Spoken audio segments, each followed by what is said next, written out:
it is just an absolute, unacceptable, unforgivable screw-up of a year. And it's, according to StatMuse, it's historically unprecedented.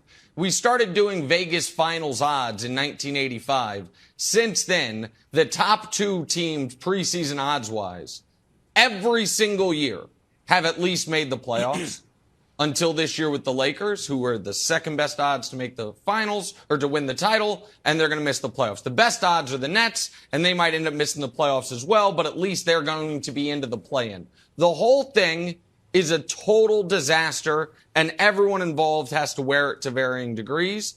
But I want to talk about Anthony Davis, and I want to go, Brew, very little picture, because I think it helps explain the bigger picture. Because I turned on last night's game, and I said, especially because you were seeing, oh, man, Denver's going to lose to a DeJounte Murray-less Spurs team. The Lakers have to win. And I foolishly had this little bit of hope that, maybe Anthony Davis can just throw the team on his back and put up a 40, 18, 6, and 4, keep the team alive, and then see if LeBron can come back for the final three. And I realized very quickly, Brew, that player doesn't exist anymore. I don't know. I want to show you guys something. Here are the list of players in the NBA this year who have scored more than 35 points in a game 10 times. You look at it and you say, oh, that's, there's some, misses there, but for the most part, it's about 11 of your 12 or 13 best players. That's guys with 10 games, monster scoring games. Anthony Davis has 0. He has 0. And he didn't used to be this player. His last year in New Orleans, he went for 35 plus 10 times. The year before, the year that they were really good and won a playoff series, he went for more than 35 17 times. His first year with the Lakers, he did it 9 times. I know he's only played 40 games. He did it 0 times.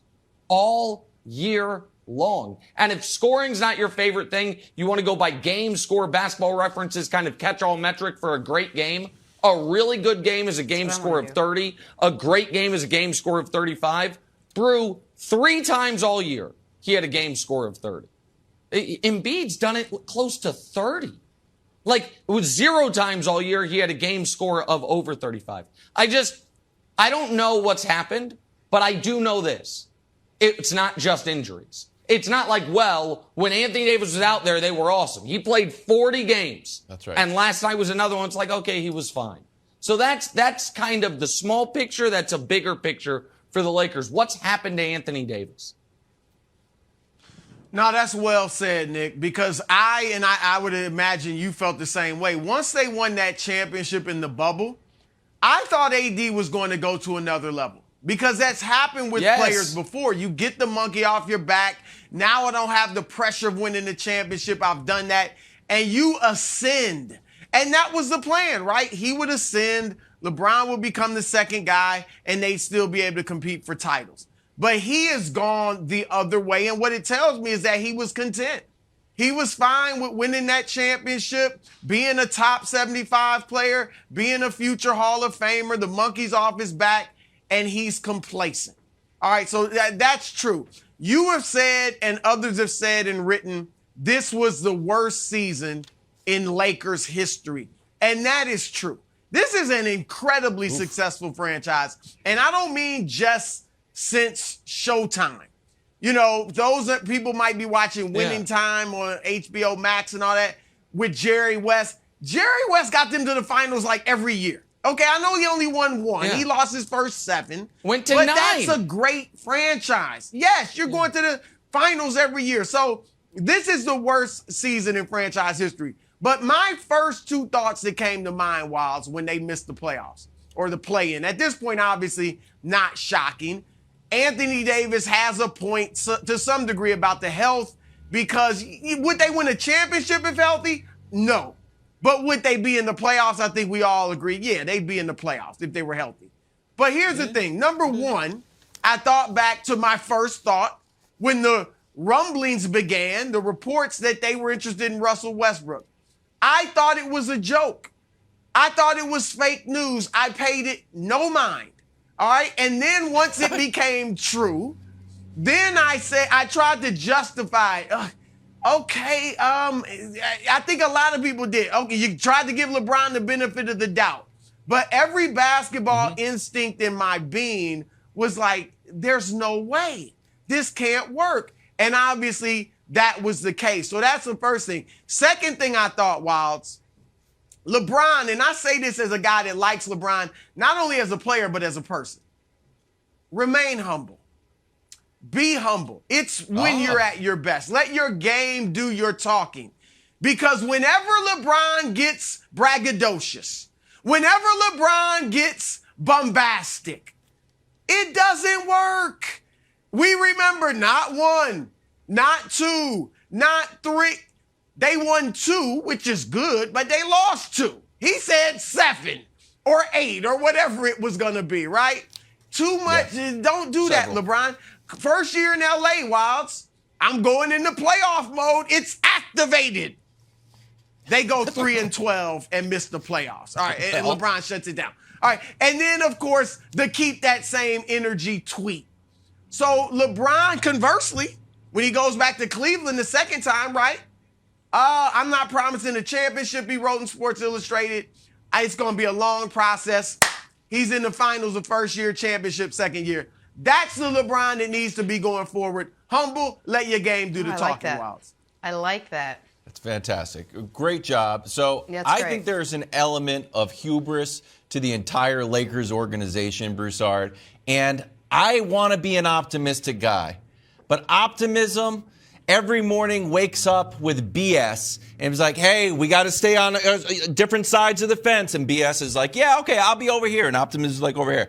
But the Lakers were crossing back and forth. There was a lot of energy of like, is that optimistic or is that just total nonsense? We'll start with LeBron's favorite tweet. Oh, look, and I had a lot of coffee this morning. I had some espressos. I made my Tom Brady protein powder shake, and I was having a hard time keeping the same energy. But LeBron, if you ask me to, well, gosh darn it, I owe it to you that I will try my best to keep the same energy. Don't talk about the personnel ages. Don't talk about the way people play or who's injured, past or prior. Not going to do it. Keep that same narrative energy. Okay, here I go. Number 2, who else said some crazy things? Rob Pelinka. Preseason. Brian Windhorst and Pablo were talking about yesterday. I'm going to watch this clip for myself. You could say this room has the greatest basketball talent assembled on a team in recent history. To Rob's credit, he did talk about the mindset that you need to be a champion. Also to Rob's credit, he did dismantle a team that won a championship and had the number 1 defense and set Caruso packing even though he wanted to come back for less money. Hey, is what it is. Number 3. Westbrook, this is a favorite one of ours. Remember when Westbrook was shooting poorly? And they're like, hey, the game wasn't going your way. What's the deal? He's like, I disagree. My game's not predicated on shots or if I turn the ball over. I miss some shots, part of the game. I'm allowed to miss shots. I can do that. Like any other player, I can turn the ball over too. Hey, why not? That's all part of the game. Kind of right. Probably not the perfect answer. If I was a game show host, I would say, ooh, not the answer we're looking for. And then AD, Nick, with this constant, like, you know what? It's just the injuries. It's just the injuries. Yep. It's not me not being the player I want to be or just taking a bunch of mid-range jumpers. So between all of these guys, with a cherry on top of Frank Vogel trying to save his job saying that LeBron's actually the MVP, and no one's played better than LeBron. It's just the whole year has been not only a failure on the court, but just a fuzzy mix of nonsense that is being fed to the basketball public. Denial's the word. Denial, yes. And Wilds, listen, 2 very quick things. One is Wilds has clearly wanted to debate someone who's arguing that LeBron's the MVP. Well, good news for you, Wilds. Frank Vogel's going to be available for interviews, talk shows, and maybe jobs here very shortly. So you might have that chance. Let's put in a request because nobody's hiring him to be a head coach right now. So that's first thing. Second thing is this. You know what I would have liked to hear from Anthony Davis a little bit? Did you guys know, I have all these numbers here today because we're doing the Lakers season autopsy. Do you guys just think, because I hope you haven't looked, in your mind's eye, what do you think Anthony Davis's three-point percentage was this year? He shot nearly 2 a game. The answer is 18%. The worst three-point shooter in the league by a mile. So yeah, injuries hurt. But when you're healthy, he shot 18% from three.